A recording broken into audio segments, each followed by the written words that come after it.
नमस्कार दोस्तों, welcome to my channel Nitesh Gupta human first. Thank you very much for being with me. एक छोटी सी चीज़ आपके साथ शेयर करने वाला हूँ। एक शब्द के बारे में मैं आज बात करूँगा। वो शब्द है दोस्तों संघर्ष। नाम तो बहुत छोटा है लेकिन इसके पीछे की ताकत बहुत बड़ी है। दोस्तों ये जो संघर्ष है ना, ये संघर्ष हमें ये सिखाता है कि सिचुएशन कैसी भी हो, हमें उस सिचुएशन को फेस करना चाहिए, उस सिचुएशन से पीछे नहीं भागना चाहिए। एक कहानी बताता हूँ दोस्तों, बहुत इंस्पिरेशनल भरी कहानी है, शायद आपको बहुत अच्छी लगेगी और मुझे पूरी उम्मीद है आप मेरे साथ अगर 2 मिनट बने रहेंगे तो ये कहानी सुन के आप इसे फॉरवर्ड भी करेंगे। दोस्तों एक बार की बात होती है कि एक राजा होता है। तो सर्दियों के दिन थे, तो राजा का जो है राज्य बहुत अच्छे से चल रहा था। हर रोज़ वहाँ पे जो है सभा लगती थी। तो एक दिन महल के अंदर ना काफ़ी ठंड थी, तो राजा ने कहा यार ये सभा जो है ना आज हम बाहर लगाएंगे, धूप में लगाएंगे। तो सभी मंत्रियों ने कहा बहुत अच्छी बात है। सारा इंतज़ाम कर दिया गया, सभा बाहर लगाई गई, सारे मंत्री अपनी अपनी जगह पे बैठ गए, राजा अपनी जगह पे बैठ गया, राजा के जो परिवार वाले थे वो भी अपनी जगह पे बैठ गए। फाइनली क्या हुआ दोस्तों कि सडनली एक इंसान जो है पीछे से आया। उसने मंत्री को कहा कि मैं राजा साहब से मिलना चाहता हूँ। तो उसने मंत्री ने पूछा क्यों मिलना चाहते हो? तो उसने कहा कि मेरे पास ना कुछ ऐसी चीज़ है जो मैं राजा साहब को दिखाना चाहता हूँ। तो उसने कहा कोई बात नहीं। राजा साहब तक ये बात पहुँचाई जाती है। राजा कहते हैं कोई बात नहीं, आने दीजिए उसे।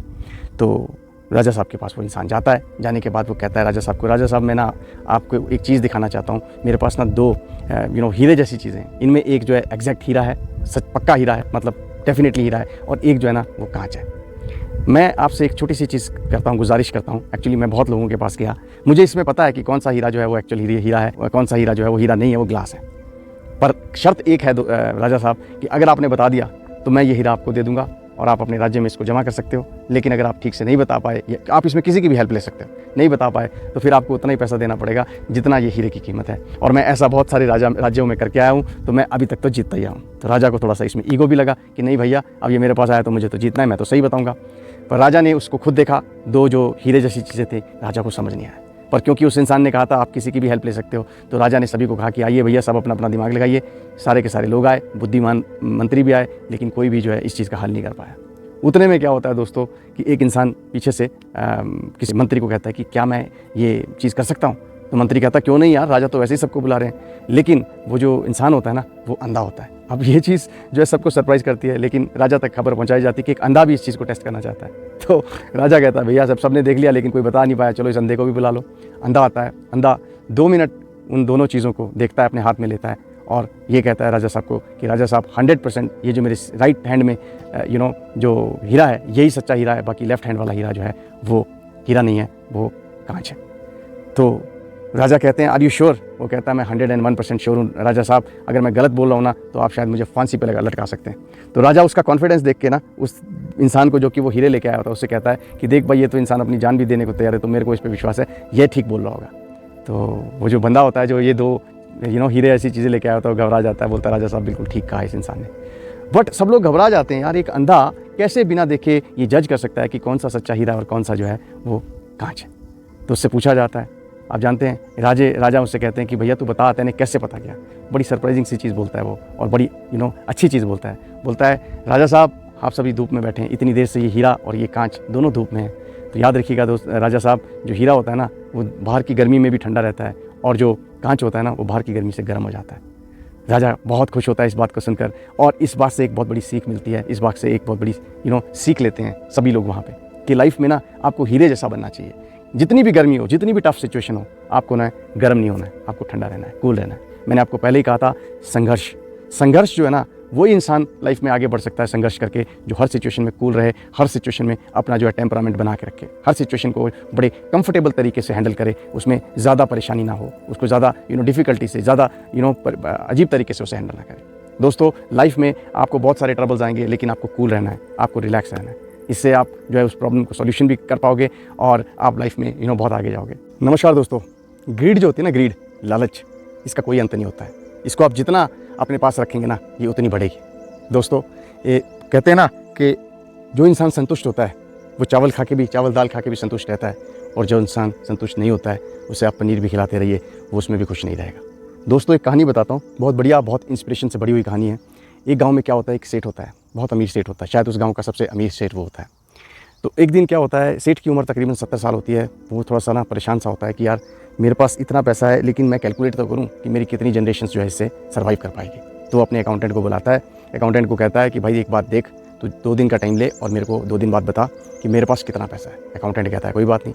2 दिन बाद अकाउंटेंट आता है बट उसके हाथ में कोई कागज़ नहीं होता है। तो सेठ को कहता है कि सेठ जी आपके पास इतना पैसा है कि मैं अभी 2 दिन भी मेरे लिए पूरे नहीं पड़े, इसलिए मैं कोई डिटेल नहीं लेके आया, लेकिन रफ़ एस्टीमेट मैं लेके आया हूँ।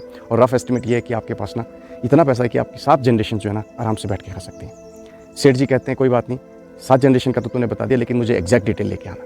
अच्छा, अब अकाउंटेंट चला जाता है। अकाउंटेंट कहता है 2 दिन का समय और दे दीजिए। सेठ उसे 2 दिन का समय दे देता है। अब सेठ जो होता है ना मन ही मन चिंता में घुस जाता है। क्यों? कि यार मेरे पास तो 7 जनरेशन का पैसा है, मेरी 8वीं जनरेशन का क्या होगा? क्योंकि वो कहते हैं ना 99 का कीड़ा, 99 का कीड़ा वो कीड़ा है दोस्तों, जब हमारे पास 99 होते हैं ना हम सोचते हैं 100 हो जाए, बस वो 100 हो जाए। 100 हो जाए के चक्कर में ना हम काफ़ी टाइम अपना हेल्थ वेल्थ समय सब बर्बाद कर देते हैं। चलो कोई बात नहीं, सेठ के भी ऐसे ही कीड़ा था। सेठ जो है ना बड़ा परेशान रहने लग गया, बच्चों के साथ पोतों के साथ नहीं खेल पाता था। पत्नी के साथ जब बात करता था तो सोच चलती रहती थी। पत्नी भी उससे एक दिन पूछने लगी कि आपको हुआ क्या है? सेठ ने बताया नहीं, लेकिन सेठ को ऐसा पता लगा कि एक 5 किलोमीटर के बाद जो दूसरा गांव है वहाँ पे एक बाबा आए हैं। बड़ा अच्छा वो जो है लोगों के साथ बातचीत करते हैं, बड़ा अच्छा लेक्चर देते हैं। तो सेठ ने सोचा चलो यार मैं उनका लेक्चर सुनने चला जाता हूँ। सेठ जो है दूसरे गांव चला गया और बाबा जी का लेक्चर सुना। जब बाबा जी का लेक्चर सुना सेठ को ना बड़ा अच्छा लगा कि यार ये तो बहुत इंस्पिरेशन लेक्चर लेते हैं। तो जब सब लोग चले गए तो सेठ ने क्या किया, बाबा जी के पास गए, उनके पाँव के पास बैठ गए। बाबा जी को कहने लगे बाबा जी मैं ना एक चीज़ से बड़ा चिंतित हूँ। बाबा जी ने कहा कि बता भाई क्या तेरे को चिंता है? सेठ ने उसे पूरी बात बताई। सेठ ने कहा कि मेरे पास ना इतना पैसा है कि मेरी 7 जनरेशन जो है ना उस पैसे से सर्वाइव कर सकती है, लेकिन मेरे को दुख इस बात का है कि मेरी 8वीं जनरेशन का क्या होगा। बाबा जी मन ही मन मुस्कुराए और उनको समझ आ गया कि भैया ये तो एक बहुत ग्रीडी और बहुत लालची इंसान है, इसको अगर मैं इस बार अभी कुछ अपनी बातों से समझाऊंगा तो इससे समझ नहीं आएगा कि 70 साल की उम्र होगी, इसको मैं क्या सिखाऊं। इसको जो है ना मेरे को कोई सीख देनी पड़ेगी और इसको सीख मैं दूंगा एक एग्जाम्पल से। तो बाबा जी ने क्या किया, बाबा जी को पता था कि उस गाँव में ना एक बहुत समझदार लेडी है, लेकिन वो बहुत गरीब लेडी है। तो बाबा जी ने क्या कहा कि तू इसको सेठ को कहा कि सेठ तू एक काम कर, तेरी ये सारी प्रॉब्लम दूर हो जाएगी, तेरी 8वीं क्या 9वीं और 10वीं जनरेशन भी टेक केयर हो जाएगी अगर तू एक छोटा सा काम कर देगा, एक पुण्य कर देगा। सेठ बड़ा खुश हो गया, बोले कोई बात नहीं, एक क्या मैं तो 2 पुण्य कर दूँगा। बोले नहीं नहीं, बाबा जी ने कहा तू एक ही पुण्य कर, ये जो लेडी है इस लेडी के घर में जा। बाबा जी ने उसे एड्रेस दिया और इस लेडी को जो है ना तेने 1 किलो आटा देना। अब बाबा जी ने तो उसे बता दिया। सेठ ने सोचा यार मैं 1 किलो क्यों, मैं इसे जो है 1 क्विंटल आटा दूंगा। आटा क्या सस्ता ही तो होता है। तो सेठ ने क्या किया, एक गाड़ी भरी और पूरी की पूरी गाड़ी लेके उस बुढ़िया के घर चला गया, जो गरीब बुढ़िया थी लेकिन गांव की सबसे समझदार, ईमानदार और बड़ी अच्छी बुढ़िया थी। तो सेठ चला गया उसके पास। सेठ ने उससे कहा कि मैं आपके लिए जो है एक आटा लेके आऊँ। तो पहले तो दादी ने कुछ कहा नहीं, लेकिन जब उसने कहा कि ऐसा क्यों, उसने कहा कि नहीं नहीं मैं बहुत महादानी हूँ, ये है वो है, 50 उसने बातें बता दी, अपनी अच्छी अच्छी चीज़ें बता दी। तो जो बुढ़िया है उसे समझ आ गया। क्या समझ आ गया कि भैया ये जो है ना लालच का कीड़ा इस सेठ के दिमाग में है। तो जब ये बात बुढ़िया को समझ आई तो बुढ़िया ने कहा कि नहीं मुझे जो है ना कोई आटा नहीं चाहिए। तो जब बुढ़िया ने कहा कि मुझे कोई आटा नहीं चाहिए, सेठ ने कहा कि नहीं नहीं आपको आटा लेना पड़ेगा। तो इस तरह से नेगोशिएशन चलती रही। फाइनली बुढ़िया जो है ना, बुढ़िया को उसने कहा कि चलो कुछ नहीं 5 किलो आटा रख लो। सेठ ने कहा उसे, बुढ़िया ने कहा नहीं मुझे नहीं चाहिए। फिर सेठ ने कहा नहीं 1 किलो रख लो। बुढ़िया ने कहा मुझे नहीं चाहिए। सेठ ने कहा चलो आधा किलो रख लो। बुढ़िया ने कहा नहीं चाहिए। अब जानते हैं बुढ़िया ने उससे लास्ट में क्या कहा, उसने कहा कि बुढ़िया को कि माता जी आपका कल का परसों का तो गुजारा हो जाएगा। जानते हैं माता जी ने क्या कहा, माता जी ने उसे कहा, बुढ़िया जो गरीब बुढ़िया थी, कि बेटा देखो मैं आज को देखती हूँ, आज मेरा गुजारा हो गया, आज मेरा पेट भर गया, कल मैं ज़िंदा रहूँगी नहीं रहूँगी मुझे नहीं पता, लेकिन कल को मैं कल देखूँगी, आज मैं अपना ख़राब नहीं करना चाहती कल के चलते। तो सेठ जो है ना इस बात को सुनकर एग्जैक्टली पूरी की पूरी सीख समझ गया कि बुढ़िया क्या कहना चाहती है, क्योंकि बुढ़िया थी चालाक, बुढ़िया उसको भी सिखाना चाहती थी। और सेठ जो है ना इस बात को सुनकर पूरा का पूरा अंडरस्टैंड कर गया कि भाई ये बुढ़िया क्या कहना चाहती है कि कल के चक्कर में तुम अपना आज खराब मत करो। तो दोस्तों मैंने पहली बात कही थी ना कि जो संतुष्ट है वो चावल दाल खा के भी संतुष्ट है और जो असंतुष्ट है वो पनीर खा के भी असंतुष्ट है। तो इसलिए दोस्तों लाइफ में ना कभी भी जितना है ना उसी को एंजॉय करो, कोशिश करते रहो, बढ़ते रहो, लेकिन सिर्फ इतना इससे ज़्यादा करने के चक्कर में आपकी हेल्थ वेल्थ और प्रोस्पेरिटी सब खत्म हो जाएगी। बच्चों को टाइम दीजिए, फैमिली को टाइम दीजिए, दोस्तों को टाइम दीजिए, सबसे इंपॉर्टेंट अपने आप को टाइम दीजिए, अपनी हेल्थ को टाइम दीजिए। नमस्कार दोस्तों, किसी ने कितना सच कहा है और सही कहा है कि बार बार हो रही हार से आपको निराश नहीं होना चाहिए, क्योंकि गुच्छे में लगी हुई कई बार आखिरी चाबी ही आपका ताला खोल सकती है। दोस्तों मैं हूं Nitesh Gupta, welcome to my channel let's be human first. मैं आपको एक कहानी बताता हूं जो ये बताएगी कि गुच्छे में लगी हुई जो आखिरी चाबी होती है ना दोस्तों, वो भी आपको एक अपॉर्चुनिटी होती है। तो कई बार हम लोग क्या होता है कि निराश हो जाते हैं कि यार हम लोगों को कोई सक्सेस नहीं मिल रही है, लेकिन हो सकता है कि लास्ट आपकी जो एफर्ट हो वो आपको सक्सेस दे दे, जैसे कि गुच्छे की लास्ट की चाबी। दोस्तों एक बार क्या होता है कि एक इंसान होता है, वो काफ़ी यंग हो गया होता है, कॉलेज वॉलेज पास करके वो अपना इंटर्नशिप करने जाता है। एक इंसान के पास इंटर्नशिप करता है, बहुत अच्छे से काम वाम सीख जाता है। अब क्या होता है कि वो उसे बहुत धन्यवाद देता है कि आपने मुझे बहुत अच्छा सिखाया, मुझे एक अच्छी नौकरी मिल जाएगी। और फाइनली उसे अच्छी नौकरी भी मिल जाती है। अब क्या होता है दोस्तों, जब उसे अच्छी नौकरी मिल जाती है, बहुत हार्ड वर्क करता है, बहुत ही टैलेंटेड वो लड़का होता है, तो उसके जो मेंटर ने, जहाँ पे उसने इंटर्नशिप की होती है, वो उसने उसे इतना अच्छा सिखाया होता है कि ये लड़का बड़ा अच्छा परफॉर्म करने लग जाता है नई कंपनी के अंदर। लेकिन अनफॉर्चुनेटली उस नई कंपनी के अंदर प्रॉब्लम क्या होती है कि वो जो है उसको इंक्रीमेंट नहीं हो रहा होता है, उसका बॉस जो है ना उसके पैसे नहीं बढ़ा रहा होता है। उसके जितने भी कलीग्स हैं, उसको 3-4 साल हो जाते हैं लेकिन उसके पैसे नहीं बढ़ते, लेकिन उसके जितने भी कलीग्स हैं उन सबके पैसे बढ़ जाते हैं।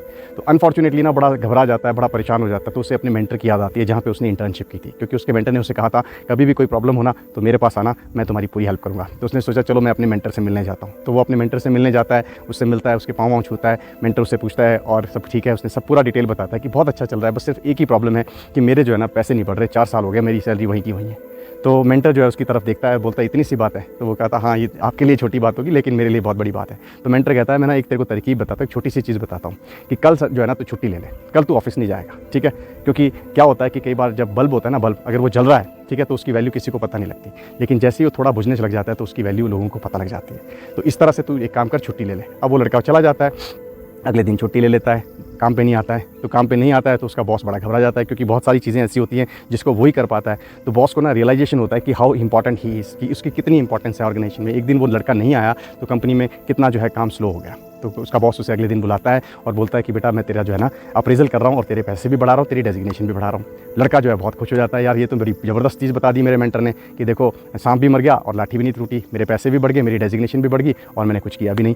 तो ऐसा चलता रहता है, 6 महीने गुजर जाते हैं। तो 6 महीने बाद ना उसे ऐसा लगता है कि अब मुझे और डेजिग्नेशन और पैसे बढ़ाने, थोड़ा सा लालची हो जाता है। फिर वो फिर छुट्टी ले लेता है। तो जब वो छुट्टी ले लेता है तो बॉस जो है वो फिर घबराता है कि यार ये फिर नहीं आया, 2 दिन 3 दिन छुट्टी ले लेता है। तो बॉस उसे फिर नेक्स्ट टाइम बुलाता है, उसका अप्रेजल करता है, उससे पैसे भी बढ़ाता है, डेजिग्नेशन भी बढ़ाता है। अब जो है वो बहुत ज़्यादा खुश हो जाता है। अब ऐसा होता है कि वो जब 6 महीने और गुजर जाते हैं तो तीसरी बार उसका लालच और बढ़ जाता है।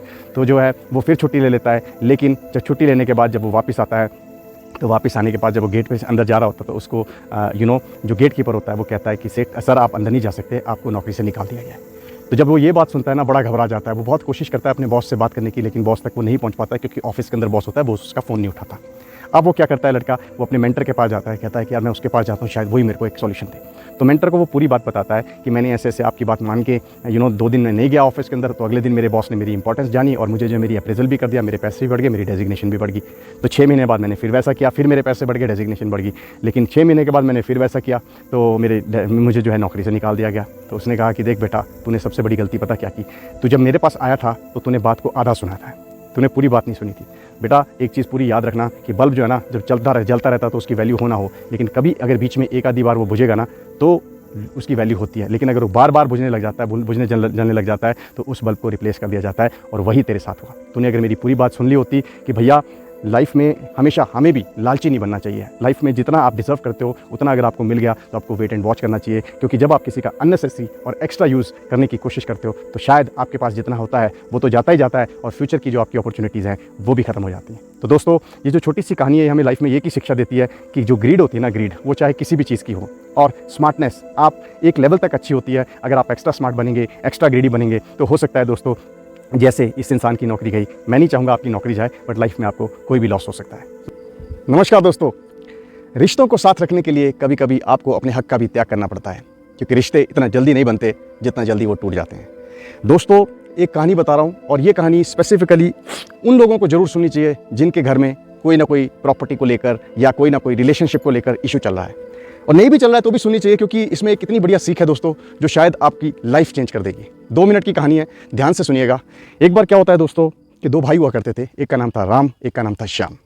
दोनों के पिता जो थे वो बहुत रिच थे, उनके पास प्रॉपर्टी भी बहुत अच्छी थी, 2 घर थे उनके पास और 2 दुकानें थी। घर दोनों का साइज़ एक जैसा था और दुकानों का साइज़ एक बड़ी थी और एक थोड़ी सी छोटी थी। तो क्या होता है कि पिताजी जो है गुजर जाते हैं विदाउट विल, अभी विल बनाई नहीं होती है, बंटवारा किया नहीं हो जाता है, और वो पिताजी गुजर जाते हैं। अब क्या होता है कि दोनों भाइयों में झगड़ा हो जाता है। घर तो चलो बट गया क्योंकि दोनों बराबर घर थे, लेकिन दुकान को लेकर उनके झगड़ा हो जाता है कि बड़ी दुकान बड़ा भाई राम कहता है मैं रखूंगा और श्याम कहता है कि मैं रखूंगा बड़ी दुकान। इस चक्कर में उनका झगड़ा हो जाता है और वो लोग चले जाते हैं कोर्ट में। अब क्या होता है दोस्तों, दिन गुजरते हैं। एक दिन श्याम का कोई दोस्त हुआ करता था पंकज। तो पंकज का कॉल आता है श्याम को, छोटे भाई को, कि भाई आज मेरी बिटिया का जन्मदिन है, तेरे को तेरी फैमिली के साथ आना है। तो श्याम कहता है कोई बात नहीं मैं आ जाऊँगा, लेकिन पंकज का घर श्याम के घर से तकरीबन 100 किलोमीटर दूर होता है। तो वो कहते हैं कोई नहीं, 2 घंटे की जर्नी है, संडे भी है तो आज निकलते हैं। तो वो तकरीबन 10 बजे वहाँ से निकलते हैं अपने घर से, और जब गाड़ी में बैठते हैं, वाइफ, श्याम की वाइफ और श्याम का बेटा और श्याम, तीनों लोग गाड़ी में बैठते हैं। अब गाड़ी चलती है आगे, तकरीबन आधा घंटा गाड़ी चलाने के बाद एक ब्रिज आता है, और ब्रिज के बाद जैसे ही वो ब्रिज क्रॉस करते हैं, एक तरबूज की दुकान होती है जहाँ पे एक लड़की बैठी होती है जिसका नाम होता है आरती। तो अब क्या होता है कि साहब वो गाड़ी साइड में लगाते हैं, क्योंकि बेटा पिताजी को कहता है पापा मुझे तरबूज खाना है। पापा कहते हैं कोई बात नहीं बेटा। तो अब श्याम जो है अपनी पत्नी के साथ और बेटे के साथ गाड़ी को साइड में लगाता है, लेकिन गाड़ी से वो निकलते नहीं है। अंदर से आवाज़ देती है उसकी पत्नी, श्याम की पत्नी के आरती को, जो कि उस बिटिया का नाम था, कि बेटा एक बात बताओ ये तरबूज कितने का है। तो वो बिटिया जिसका नाम आरती था वो कहती है कि ये तरबूज 50 रुपये का है। अब वो श्याम की वाइफ जो है थोड़ा मोल भाव में फंस जाती है, कहती है नहीं नहीं ये तो 30 रुपये में बिकता है हमारे यहाँ। तो वो आरती जो कि तरबूज बेचती थी वो कहती है कि नहीं नहीं मैं 30 में नहीं दूंगी, मैं 50 से नीचे बिल्कुल नहीं दूंगी। तो करते करते मोल भाव करते करते श्याम की पत्नी उससे कहती चल तुम एक काम करो 40 में दे देना। तो वो कहती मैं 40 में भी नहीं दूंगी, क्योंकि 45 का तो मुझे ही पड़ा है, मैं नहीं दे सकती। तो क्या होता है इतने में वो बिटिया देखती है, पीछे जो लड़का होता है वो कहता है कि दीदी दे दो ना। तो जब ये बात वो बिटिया सुनती है ना, तो बिटिया उसे कहती है कि पहले तो सोचती है, उतने में क्या करते हैं कि श्याम की जो पत्नी होती है ना उसका दिमाग चलता है। वो कहती है कि इमोशनल मैं प्ले करती हूँ इसके साथ स्ट्रैटेजी। तो वो उसे कहती है कि देखो तुम्हारा छोटा भाई तुम्हें कह रहा है कि तुम दे दो, तो तुम क्यों इसे इतना मोल भाव कर रही हो, दे दो ना इसे तरबूज एक। तो अब वो बात जो सुनती है, सुनने के बाद कहती है कि हाँ मेरा भाई भी, इतना ही कहती है और उसकी आंखों में आंसू आ जाते हैं। तो उसकी वाइफ जो है श्याम की वाइफ उसे पूछती है क्या हुआ तुम्हारे भाई को। तो उसने कहा कि मेरा भाई छोटा था, छोटे में उसका एक्सीडेंट हो गया, गुजर गया, आज आपके बेटे को देखकर मुझे मेरे भाई की याद आ गई। उतने में क्या होता है कि वो जो बिटिया होती है आरती जिसका नाम, जो तरबूज बेचती है, वो उस तरबूज लेके आती है और उस लड़के को तरबूज देती है। तरबूज जैसे ही उसके हाथ में रखती है तरबूज गिर जाता है। अब क्या होता है कि वो बेटा रोने लग जाता है। तो वो कहती कोई बात नहीं बेटा रो मत, मैं तुम्हें एक और तरबूज देती हूँ। तो वो आरती जो है वो एक और तरबूज लाती है और वो उसके बेटे के हाथ में देती है। ये देख कर ना श्याम की पत्नी, बेटे की माँ, घबरा जाती है कि अब तो यार ये मेरे से 2 तरबूज के पैसे लेगी। तो वो कहती है कि भाई मैं तेरे को एक ही तरबूज के पैसे दूंगी। तो उतने में ना श्याम को बड़ा गुस्सा सा आता है। श्याम कहता है कि दे दो ना यार, तुम इतना मोल भाव कर रही हो। तो उतने में क्या होता है कि वो जो बिटिया जिसने वो तरबूज दिए होते हैं, जिसका नाम आरती होता है, उसने कहा, वो कहती है कि मैं आपसे एक भी पैसा नहीं लूँगी। तो ये सुनकर जो है श्याम और उसकी पत्नी घबरा जाते हैं। तो उसने कहा कि क्योंकि मेरा भी भाई था और आपने मुझे ये कहा कि ये छोटा भाई मेरे भाई जैसा है, तो मैं अपने भाई से पैसे थोड़ी ना ले सकती। ये बात सुनकर ना श्याम की वाइफ को बहुत गिल्टी महसूस होती है, और वो क्या करती है कि श्याम का जो दोस्त था पंकज, जिसकी बिटिया की बर्थडे में वो जा रहे थे, उसके लिए उन्होंने एक सोने की अंगूठी ली होती थी। तो वो वाइफ जो है श्याम की वाइफ वो अंगूठी उस आरती को दे देती है, उस तरबूज वाली बिटिया को देती है। तो अब वो जो है बिटिया ले नहीं रही होती, वो बोलती है मैं क्या करूँगी इसका। तो बोले नहीं बेटा, जैसे तुमने कहा कि तुम्हारा भाई है तो तुम तो मेरी बेटी हुई, और मैं अपनी बेटी को गिफ्ट दे रही हूँ। तो वो जो है सोने की अंगूठी उसको दे देती है। अब श्याम घबरा जाता है। श्याम बोलता है एक बात बताओ, तुम 50 रुपए के तरबूज के लिए 10-10 रुपए का मोल भाव कर रही थी, और तुमने अब इसको 2000 रुपए की सोने की अंगूठी दे दी, ऐसे कैसे। तो उसने जब ये चीज़ श्याम ने एक्सपीरियंस की कि देखो यार रिलेशंस, इमोशंस कितनी बड़ी चीज़ होती है ना, तो उसको बात समझ में आ गई। उसने इमीडिएटली क्या किया, शाम को जब घर वापस आया तो अपने भाई को फ़ोन किया और भाई को बोला कि भाई मेरी बड़ी दुकान जो है ना तू ले ले, मेरे को छोटी दे दे। ये बात सुनकर ना भाई बोला कि क्यों यार, तू तो कोर्ट केस किया था, ऐसा क्या हो गया। तो उसने छोटा सा ये जो पूरा का पूरा इंसिडेंट था अपने भाई को सुनाया, और उसने ये कहा कि रिश्तों को साथ रखने के लिए ना कभी कभी आपको अपने हक का भी त्याग करना पड़ता है। ये बात सुनकर ना भाई बड़ा इमोशनल हो गया, और उन्होंने क्या किया, दोनों भाइयों ने सोचा कि भैया देखो इस चीज़ का डिस्प्यूट हो रहा है, तो क्यों ना हम एक काम करते, दोनों दुकानें बेचकर पैसा 50-50 कर लेते हैं। तो उन्होंने दोनों दुकानें बेची, 50-50 किया, और बराबर में उन्होंने पैसा बांट लिया। तो कहने का मतलब ये है कि दोस्तों छोटी सी सीख थी, इससे क्या पता लगता है कि लाइफ में ना रिश्ते बनते बहुत मुश्किल से और बिगड़ते बहुत जल्दी हैं। तो उनको साथ रखने के लिए ना आपको कहीं ना कहीं कभी ना कभी कुछ चीज़ों को कॉम्प्रोमाइज़ करना पड़ता है। तो आप अगर वो चीज़ें कॉम्प्रोमाइज़ कर देंगे दोस्तों, तो आपके रिलेशंस बहुत लॉन्ग टर्म में रहेंगे, और शायद जिनके लिए आप कॉम्प्रोमाइज़ करेंगे उनके भी इमोशंस आपके लिए जागेंगे, और आप देखेंगे वो भी आपको उससे ज़्यादा ही रिटर्न करेंगे। जब इंसान पैदा होता है ना तो पहले उसकी जीभ आती है, और जब वो बड़ा होने लगता है तब उसके दांत आते हैं, लेकिन मरने से पहले वो दांत चले जाते हैं, जीभ फिर भी साथ में रहती है। तो दोस्तों बनना है ना तो जीभ के जैसा बनो, कोमल, क्योंकि दांत के जैसा बनोगे ना सख्त, तो आप जल्दी आओगे जल्दी चले जाओगे। अगर लंबे समय तक टिकना है ना तो जीभ के जैसा कोमल बनिए।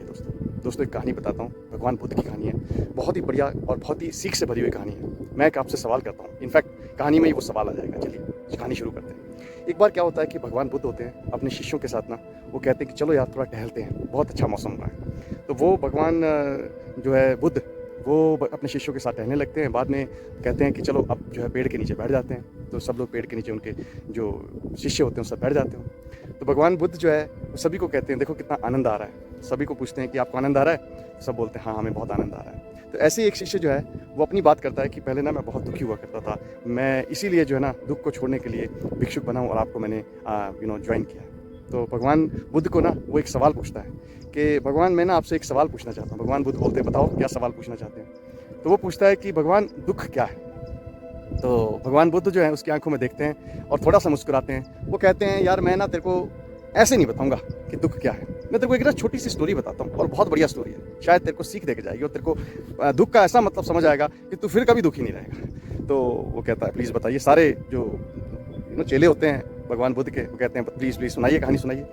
तो भगवान बुद्ध जो है वो कहानी सुनाते हैं। वो कहते हैं कि एक सेठ होता है, उस सेठ ना बहुत अमीर होता है, उसे बहुत अपना प्रॉपर्टी से, मटेरियलिस्टिक चीज़ों से बहुत प्यार था, उसको पैसे से बहुत प्यार था, सब कुछ था। उसे घूमने का बहुत शौक होता है और चीज़ें इकट्ठी करने का ना बड़ा शौक होता है। तो एक बार क्या हुआ कि वो ना वियतनाम चला गया। वियतनाम जो है बहुत अच्छी कंट्री है, बड़ी हिस्टोरिकल प्लेस है वो। तो वहाँ गया और वहाँ जाके ना वो कुछ दिन वहाँ रुका, तो मार्केट्स में घूमता था वहाँ पे। तो एक मार्केट में ना उसको जाके एक बहुत ही बढ़िया, बहुत ही बढ़िया, बहुत सुंदर सी चीज़ दिखी। उसने कहा यार ये चीज़ जो है ना मैंने ले लेनी है। तो जब उसने रेट पूछा तो काफ़ी महंगी चीज़ थी, लेकिन उसने सोचा नहीं यार मेरे को पसंद आ गया, मैंने ये चीज़ ले लेनी है। तो उसने वो चीज़ खरीद ली। बहुत ही महंगी चीज़ थी वो, बहुत खूबसूरत सी कोई आइटम थी, बट बहुत डेलिकेट थी। तो बड़ा फ्लाइट में बैठा, बड़ा ध्यान से वो फ्लाइट में हैंड बैगेज में लेके आया, मतलब कर आके वो घर पे उस डेलिकेट चीज़ को लाया। बड़ा खुश था कि यार देखो कितनी अच्छी चीज़ मैं लेके आया हूँ और मुझे बहुत अच्छी लग रही है। तो उसने, क्योंकि रहता अकेला था, उसने क्या किया कि अपने नौकर को, उसका बड़ा वफादार नौकर था, मतलब बहुत सालों से उसके साथ रहता था और वो नौकर को भी बहुत प्यार करता था। तो नौकर को कहा कि मैं ना यार ये जो बड़ी यूनिक सी चीज़ लाए उसका बड़ा ख्याल रखना, अब ये इसको जो है डाइनिंग टेबल पे रखो, कल हम जो है इसकी अच्छा एक लोकेशन इसका घर में देखेंगे और वहाँ इसे रखेंगे। तो नौकर कहता है कोई बात नहीं, बहुत बढ़िया। तो नौकर क्या है कि सुबह सुबह जब उठता है, उसका झाड़ू पोछा मारने का काम होता है, तो डाइनिंग टेबल पे वो चीज़ पड़ी हुई थी, तो गलती से ना उसका हाथ लग जाता है और वो चीज़ जो है नीचे गिर जाती है। My God. अब जो है ना सेठ उठता है, जब उसको दिखता है कि वो उसकी जो इतनी प्यारी, इतनी महंगी चीज़ टूट गई, तो सेठ को ना बहुत गुस्सा आता है, लेकिन वो गुस्सा पीने के अलावा उसके पास कोई ऑप्शन नहीं होता है, क्योंकि वो जो नौकर होता है ना, वो नौकर उसके माँ बाप के जैसा था, उसने बचपन से उसको पाला था, बड़ी इज्जत करता था। लेकिन अब सेठ करे भी तो क्या करे, अब बोले तो कैसे बोले, क्योंकि नौकर को भी वो बहुत प्यार करता था। चलो नौकर को कुछ नहीं कहता वो, सेठ बड़ा परेशान हो जाता है। पूरा दिन जो है वो ऑफिस नहीं जाता, अपने कुछ नहीं कमरे में बैठा रहता, सोचता है कि अब कैसे करूँ, क्या करूँ यार, इतनी महंगी चीज़, इतनी प्यारी चीज़ टूट गई। बड़ा परेशान, बड़ा दुखी होता है। रात को जो है ना वो जब सोने लगता है तो उसे नींद नहीं आ रही होती है। तो उसे जब नींद नहीं आती ना, तो उसने क्या किया, उसको ना एक आइडिया आता है। तो वो क्या करता है कि सुबह जब उठता है तो उठते ही ना वो अपने नौकर को बुलाता है और नौकर को बोलता है कि देख भाई, इनफैक्ट वो रात को ना पहले नौकर के पास जाता है कि चलो यार मैं इसको वो चीज़ बताता हूँ, आइडिया बताता हूँ। तो देखता है यार नौकर जो है ना खराटे मार के सो रहा होता है, मस्त सो रहा होता है। उसे ना और भी गुस्सा आता है कि यार मेरी इतनी महंगी चीज़ तोड़ दी इसने, और यार ये देखो खराटे मार के सो रहा है, इसको कोई टेंशन नहीं, कोई दुख नहीं है, कोई कुछ नहीं है। तो अब जो है ना सेठ को गुस्सा बढ़ जाता है, लेकिन करे क्या। लेकिन वो अपने रूम में जाता है और जाने के बाद ना उसको एक आइडिया आता है कि भाई अब तो है ना मैं इसको सुबह उठने दो, एक बात बताऊंगा इसको। तो वो जब सुबह होती है, सुबह उठता है, उठने के बाद सेठ उसको बुलाता है, बोलता है भाई इधर आ। वो उसके पास आता है, बोलता है तुझे पता है वो जो चीज़ मैं वियतनाम से लाया था ना, इतनी महंगी और इतनी बढ़िया, तुझे पता है किसके लिए लाया था?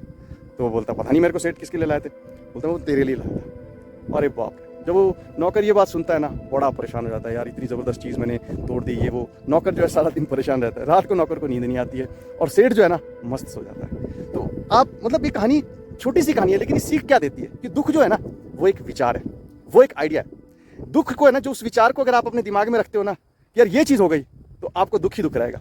जिस दिन आपने उस आइडिया को छोड़ दिया ना, उस विचार को छोड़ दिया, आप सुखी हो जाएंगे। तो दुख जो है ना, वो विचार जो है वो मटेरियलिस्टिक चीज़ों के साथ जुड़ा हुआ है, पैसे के साथ जुड़ा हुआ है, इंसानों के साथ जुड़ा हुआ है। जो वो विचार है ना, अगर उस विचार को मान लीजिए भगवान ना करे किसी की मृत्यु होगी, ठीक है, उस विचार को अगर आप कंटिन्यू रखेंगे तो आपको दुखी रखेगा। आपका बहुत बड़ा नुकसान हो गया बिजनेस में, आपकी प्रॉपर्टी चली गई, तो वो विचार जो चीज़ हो गई वो हो गई, बट उसका जो विचार आपके दिमाग में है ना, वो आपको सुखी नहीं रहने दे रहा, वो आपको दुख दे रहा है। तो दुख जो है ना वो मटेरियलिस्टिक चीज़ नहीं है, वो विचार है। तो जिस दिन, अब देखा आपने, सेठ ने जैसे ही वो विचार को ट्रांसफर कर दिया कि वो मेरी चीज़ नहीं थी, ये नौकर की थी, नौकर की नींद चलेगी और वो सेठ जो है मस्त सोने लगे। सो दोस्तों, लाइफ में ना अगर आपने आगे बढ़ना है तो याद रखिए, जो विचार है ना, उन विचारों को, अच्छे विचारों को रखो, ऐसे विचारों को रखो जिससे आपकी डेवलपमेंट हो। वो विचार जिससे आपको दुख मिलता है, वो विचार जो आपको परेशान करते हैं, वो विचार जो अपने दिमाग से निकाल दो। मैं 100% कहता हूँ, ये सारा का सारा सुख दुख का जो गेम है ना, ये विचारों का गेम है। इसलिए लाइफ में कभी भी खुश रहना है ना, तो अच्छे विचार रखो। दुखी रहना है तो वो दुख रहने वाले जो विचार है ना, उनको निकाल दे दो किसी और को, नहीं तो फेंक दो, आप हमेशा खुश रहेंगे। दोस्तों, छोटी सी कहानी है लेकिन बहुत बड़ी सीख देती है। मुझे पूरी उम्मीद है दोस्तों आपको ये कहानी बहुत अच्छी लगी होगी। प्लीज़ मेरे साथ बने रहिए और मेरे चैनल को देखते रहिए। Please like and subscribe my channel. Thank you very much. आपका अपना नितेश गुप्ता, धन्यवाद। नमस्कार दोस्तों, किसी ने ना बहुत बढ़िया बात बोली है कि अगर आपको वो फसल पसंद नहीं जो आप काट रहे हैं, तो वो बीजों की जांच करिए जो आप बो रहे हैं, क्योंकि वही बीज उस फसल को बनाने के लिए रिस्पॉन्सिबल है। दोस्तों, एक बहुत बढ़िया मैं आपको स्टोरी बताता हूँ, बहुत इंस्पिरेशनल और लाइफ चेंजिंग स्टोरी। 2 मिनट आप मुझे प्लीज़ दे दीजिए, आपको ये स्टोरी बहुत अच्छी लगने वाली है। दोस्तों एक बार क्या होता है कि एक लेडी होती है, शहर की बहुत अमीर, सबसे शायद अमीर लेडी होती है, लेकिन उसको ना चिंता खाती रहती है। उसका कोई ना कोई प्रॉब्लम था जिसकी वजह से ना वो डिप्रेशन में चली जाती है। अब क्या होता है कि वो शहर के सबसे बड़े साइकियाट्रिस्ट के पास जाती है, साइकियाट्रिस्ट उसका ट्रीटमेंट शुरू करता है और जब उसका ट्रीटमेंट शुरू हो जाता है तो वो एक्सपेक्ट करती है कि मेरा जल्दी से इलाज हो जाए, मैं जल्दी से रिकवर हो जाऊँ। महीना गुजर जाता है, 2 महीने गुजर जाते हैं, वो ठीक नहीं हो पाती। बहुत पैसा खर्च करती है, साइकियाट्रिस्ट जैसा बोलता है वैसा करती है, अनफॉर्चुनेटली वो ठीक नहीं हो पाती, उसका डिप्रेशन वहीं का वहीं रहता है। तो वो जो है साइकियाट्रिस्ट के पास आती है, साइकियाट्रिस्ट को बोलती है कि मैंने देखो इतना पैसा खर्चा कर लिया लेकिन मेरा ये डिप्रेशन ठीक नहीं हुआ। साइकियाट्रिस्ट ना वो ये तो कहना चाहता था कि लॉन्ग टर्म में ही डिप्रेशन का ट्रीटमेंट होता है, लेकिन उसने कहा कि चलो मैं इसको एक दूसरी स्टोरी से कुछ इंस्पायर करने की कोशिश करता हूँ। तो उसने क्या किया, साइकियाट्रिस्ट के यहाँ पे ना एक बूढ़ी महिला काम किया करती थी। तो उसने साइकियाट्रिस्ट ने कहा उस बूढ़ी महिला को कि अम्मा इधर आओ और तुम अपनी कहानी इन्हें बताओ। तो वो जो अम्मा होती है, वो अम्मा अपना सामान सुमून झाड़ू पोछा छोड़ के आती है, डॉक्टर के सामने एक चेयर होती है उसमें बैठती है और उस अमीर महिला को जो कि डिप्रेशन से ग्रस्त थी, जिसने ये बात कही डॉक्टर को कि मैंने बहुत पैसा खर्चा कर लिया लेकिन मैं ठीक नहीं हूँ, तो अम्मा को जब डॉक्टर कहता है कि तुम अपनी बात बताओ, तो अम्मा क्या कहती है, कोई बात नहीं मैं बताती हूँ। तो अम्मा ने ना अपनी स्टोरी बताई। अम्मा ने कहा कि मैं जो है एक अच्छे घर में हुआ करती थी, लेकिन क्या था कि मेरा जो पति है वो पति शराब बहुत पीता था, और जब वो शराब पीता था तो घर पे आता था, बच्चे को मारता था। मेरा एक बेटा हुआ करता था, तो हमारा जो पैसा अच्छा खासा बिजनेस था, लेकिन वो शराब के चलते सारा बिजनेस खत्म हो गया। मेरा पति जो है उसका लीवर डैमेज हो गया, मैंने उसे हॉस्पिटल में एडमिट करवाया, मेरी सारी ज्वेलरी जो है वो खत्म हो गई उसका ट्रीटमेंट करवाने के लिए। अनफॉर्चुनेटली फाइनली मेरा पति मर गया और मेरे सारे पैसे भी खत्म हो गए। क्या हुआ, मैं और मेरा बेटा रह गए। अब मैं अपने बेटे के साथ जो है अपना थोड़ा बहुत काम करती थी, बेटे की रह गुजर कर रही थी, उसे पढ़ाना मैंने शुरू कर दिया। एक दिन क्या हुआ, वो स्कूल से आ रहा था, उसका पाँव फिसला, वो सड़क पे बैंड होके गिरा, पत्थर था वहाँ पे, उसका पत्थर पे सिर बजा और उसकी वहीं पे ही मौत हो गई। अब मेरे पास कुछ भी चारा नहीं था, मेरे पास मेरा पति नहीं था, मेरा बेटा नहीं था, मेरे पास पैसे नहीं थे। मैंने सोचा कि मैं जो है ना अब मर जाती हूँ। तो मैंने क्या किया, मैं रेलवे स्टेशन चली गई। मैंने सोचा मैं रेलवे स्टेशन में ट्रेन के आगे आके कट जाऊँ, लेकिन मेरी ना हिम्मत नहीं हो पाई। ट्रेन आके चली भी गई, 2-3 ट्रेन, लेकिन मेरी हिम्मत नहीं हो पाई और मैंने सोचा कि मैं वापस चली जाती हूँ। तो जब मैं वापस गई, वापस जाने के बाद मैं अपने घर जा ही रही थी, तो कि मेरे पीछे जो है ना एक बिल्ली का बच्चा जो है वो मेरे पीछे पीछे चलने लग गया। ठंड बहुत ज़्यादा थी, बरसात भी होने लगी, मैं घर में पहुंची, वो भी बिल्ली का बच्चा मेरे पीछे पीछे आ गया। अब क्या हुआ कि ऐसा लग रहा था बिल्ली का बच्चा बोल रहा है कि मुझे भी अंदर ले लो और मुझे भी कुछ खाना पिलाना करवा दो। तो मैंने क्या किया, बिल्ली के बच्चे को उठाया, अंदर रखा, बहुत मतलब उसे कंफर्टेबल लगा बिल्ली के बच्चे को। फिर मेरे घर में थोड़ा सा दूध था, मैंने उसे वो दूध भी पिलाया, तो बिल्ली के बच्चे ने उसे 2 मिनट में दूध को पी लिया। और बाद में क्या हुआ कि वो बिल्ली का बच्चा जाने के लिए तैयार ही नहीं था, वो मेरे साथ ही रहने लगा और अभी भी वो मेरे साथ रहता है। तो मैंने उससे ना एक चीज़ सीखी कि देखो, एक छोटा सा बिल्ली का बच्चा अगर जब मैं इसकी हेल्प की तो कितना खुश हो गया, मेरे साथ रहा, मुझे भी इसने खुशी दी, अपने आप भी शायद ये बहुत खुश हो गया। तो मैंने ना इससे क्या सीखा कि मैंने अपने जितने भी लोग थे, गाँव के जितने भी सराउंडिंग के लोग थे, मैंने सोचा जितनी भी मेरी सबसे हेल्प हो पाएगी मैं उनकी करूँगी हेल्प और उन्हें खुशी देने की कोशिश करूँगी। तो बस मैंने ये चीज़ ठान ली। मैंने क्या किया कि मैं अपना काम करती थी, जो थोड़ा बहुत पैसा मिलता था उससे मैं लोगों की हेल्प करती थी। जब मैं लोगों की हेल्प करती थी तो उनकी खुशी में मुझे जो है ना खुशी मिलती थी और मेरा वो जो डिप्रेशन खत्म हो गया। फिर मैंने सोचा कि मैं जो है ना शहर के जो साइकियाट्रिस्ट हैं वो भी, उनके यहाँ पे भी मैं काम करती थी, तो उन्होंने मुझे कहा कि आप मेरे पास ही रह जाइए और मेरे साथ काम करिए। तो मैं जो है ना अपनी लाइफ को बहुत कंफर्टेबली जी रही हूँ। तो इतना कहते कहते जो उस गुड़िया के आंखों में आंसू आ गए। तो जब ये बात अमीर लेडी ने सुनी तो उसे बात समझ में आ गई कि जो खुशी जो होती है ना वो दवाइयों से, साइकोथेरेपी से मिले ना मिले, लेकिन अगर आप दूसरों को खुश करते हैं ना तो वो खुशी, वो डिप्रेशन जरूर जाएगा। इसलिए दोस्तों, दूसरों को खुश करिए, दूसरों की खुशी में अपनी खुशी ढूंढिए, क्योंकि लाइफ में ना आप देखेंगे जब आप दूसरों को खुश करेंगे ना तो पॉसिबिलिटी आपकी ग्रोथ की भी बहुत ज़्यादा हो जाएगी और आप भी खुश रहेंगे। तो ऐसी आपको दवाइयाँ जो है ना उसकी क्वालिटी क्वांटिटी कम करनी पड़ जाएगी। आप भी डिप्रेशन से अगर ग्रसित हैं तो आपका डिप्रेशन भी खत्म हो जाएगा। इसलिए दोस्तों, दूसरों के साथ खुश रहिए, दूसरों को खुश रखिए और उन्हीं के साथ अपनी खुशी को एक्सप्रेस कीजिए और उनकी और अपनी खुशी को बढ़ाइए। नमस्कार दोस्तों, सच और झूठ, 2 ऐसे फीचर्स जो आपकी लाइफ की डेस्टिनी डिसाइड करते हैं। आप कितना आगे जाएंगे, कितना लंबा जाएंगे। दोस्तों, सच हो सकता है जब आप उसे ऑप्ट करें तो आपको सक्सेस डिले मिले, सक्सेस स्लो मिले, लेकिन सक्सेस मिलेगी ज़रूर। सिमिलरली, झूठ से हो सकता है आपको सक्सेस बहुत जल्दी मिल जाए, लेकिन वो लंबी नहीं टिकेगी। दोस्तों, एक कहानी आपको बताता हूँ, बहुत अच्छी कहानी है, अकबर और बीरबल की कहानी है। ये कहानी बताने से पहले मैं एक रिक्वेस्ट करता हूँ कि जितने भी आपके दोस्त लोग, पड़ोसी लोग, रिश्तेदार लोग या छोटे मोटे बच्चे जो लोग लाइफ में झूठ बोलते हैं, उनको ये कहानी ज़रूर फॉरवर्ड कर देना। अकबर और बीरबल की कहानी है, बहुत इंटरेस्टिंग कहानी है। एक बार क्या होता है, अकबर जो होता है उसके साम्राज्य में ना बहुत चोरियाँ होनी शुरू हो जाती हैं। तो अकबर जो है घबराता है यार कि चोर पकड़ा नहीं जा रहा है, लेकिन इतनी चोरियाँ कर कौन रहा है, चलिए जिस दिन वो चोर पकड़ा जाएगा उस दिन हम छोड़ेंगे नहीं उसे। तो क्या होता है कि ज़िंदगी चलती रहती है, चोरियाँ भी होती रहती हैं। अब उस अकबर के साम्राज्य से ना एक सेठ होता है वहाँ पे उसके साम्राज्य में। तो वो सेठ किसी काम से दूसरे शहर जाता है, कुछ उसे बेचना होता है, अपना सामान वगैरह बेच के सोने की अशर्फियाँ लेके वापस आ रहा होता है। आते आते उसे देर हो जाती है। अब वो जंगल से जब जा रहा होता है तो थोड़ा घबराया हुआ होता है, उसका पाँव जो है एक पत्थर पे पड़ता है, क्योंकि वो बहुत घबराहट से तेज़ चल रहा होता है और उतने में गिर जाता है। गिरता है तो पोटली गिर जाती है उसके नीचे, उससे सोने की अशर्फियाँ निकल जाती है। जैसे ही वो उठता है तो सामने देखता है एक इंसान है, लेकिन वो इंसान जो है उसकी सोने की अशर्फियाँ उठा के उस पोटली में डाल के वो पोटली सेठ को देता है। अब सेठ जो है वो समझ नहीं पाता कि भाई ये सपोर्ट कर रहा है मुझे या फिर ये चोर है। तो वो उससे पूछता है, भाई साहब आप कहाँ जा रहे हो? तो वो कहता है कि मैं अपने काम से कहीं जा रहा हूँ, लेकिन मेरा घर थोड़ा दूर है। तो वो सेठ को कहता है कि सेठ जी ऐसा है, आपके पास सोने की अशर्फियाँ हैं, हो सकता है कोई चोर आपको आगे मिल जाए, मैं आपको आपके घर तक छोड़ देता हूँ। सेठ घबराता है, लेकिन सोचता है कि अगर चोरनी होती इसने अशर्फियाँ तो अभी चोर लेता। सेठ कहता है कोई बात नहीं, तो एक काम कर मेरे साथ चल। अब घबराया घबराया सेठ चलता पड़ता है उसके साथ, लेकिन थोड़ा सा मन में उसके डर तो होता ही है। फाइनली क्या होता है कि सेठ और वो इंसान दोनों सेठ के घर पर पहुँच जाते हैं। सेठ बड़ा खुश होता है कि यार भाई देखो, इस बंदे ने मेरी हेल्प की। तो वो उस इंसान को कहता है कि देखो रात बहुत ज़्यादा हो चुकी है, तुम्हारा घर अभी यहाँ से काफ़ी दूर है, तुम एक काम करो, मेरे घर में खाना खाओ, रात को रुको और सुबह चले जाओ। ये बात उस इंसान को भी ठीक लगती है, कहता है कोई बात नहीं। तो उतने में क्या होता है कि जो राजा अकबर ने सब घरों के आगे 2-2 सिपाही लगा दिए होते हैं ताकि घरों में कोई चोरी ना हो। अब इस सेठ के घर के दरवाजे के आगे भी 2 सिपाही होते हैं। अब वो एक सिपाही जो होता है वो सेठ के हाथ में पोटली देखता है, उसमें सोने की शर्फी भी देख लेता है। कोई बात नहीं, चलो। सेठ अंदर जाता है, सेठ उस इंसान को कहता है कि तुम खाना वाना खाओ और अब अच्छे से अपने रूम में सो जाओ। तो वो इंसान जो है वो अपने रूम में सो जाता है। उसको थोड़ी देर में ना गर्मी लगती है, तो वो क्या करता है, विंडो को ओपन कर देता है अपने कमरे की। जब वो विंडो को ओपन करता है, बड़ा थका होता है, सो जाता है गहरी नींद में। उतने में उस विंडो से ना एक इंसान अंदर आता है, और जब इंसान अंदर आता है वो सेठ के कमरे में वहाँ से घुसता है, पोटली उठाता है सोने की और जाने की कोशिश करता है। जैसे ही वो जंप मारने की कोशिश करता है, उतने में वो जो पैसेंजर होता है, वो इंसान जो उस घर में रुका होता है, उसकी नींद खुल जाती है और उसके पाँव पकड़ लेता है ज़ोर-ज़ोर से, और ज़ोर से टाइट पकड़ लेता है। अब वो जब ऊपर देखता है तो देखता है वो तो सिपाही है जो दरवाजे के बाहर खड़ा था। अब वो कहता है कि भाई तू चोरी कर रहा है यार, तू सिपाही होके चोरी कर रहा है। तो सिपाही कहता है कि तू मेरे को छोड़ दे, तू मेरे को जानता नहीं है। तो वो कहता है नहीं नहीं, मैं तो सबको बताऊँगा। तो बोलता है तू क्या बताएगा? तो एक काम कर, 50% मेरे से ले लियो ये शर्तियाँ, लेकिन मेरे को छोड़ दे। तो वो इंसान उसे कहता है कि नहीं, मैं तेरे को नहीं छोड़ूंगा। वो ज़ोर-ज़ोर से चिल्लाने लग जाता है। चिल्लाता है तो सब लोग इकट्ठे हो जाते हैं। अब वो दूसरा सिपाही भी आता है, सेठ भी आता है, इधर-उधर के लोग भी आते हैं। तो उतने में क्या है, सडनली जब लोग आ रहे होते हैं ना, तो जो चोर सिपाही होता है ना, वो पोटली को उस इंसान के हाथ में दे देता है। तो जब सब लोग आते हैं तो वो कहता है कि देखो, देखो मैंने पकड़ लिया इसे, ये इंसान जो है चोरी कर रहा है। अब क्योंकि सिपाही पे तो कोई शक करेगा नहीं, तो अब वो जो है सभी लोग बोलते हैं कि भैया ये तो गलत बात है।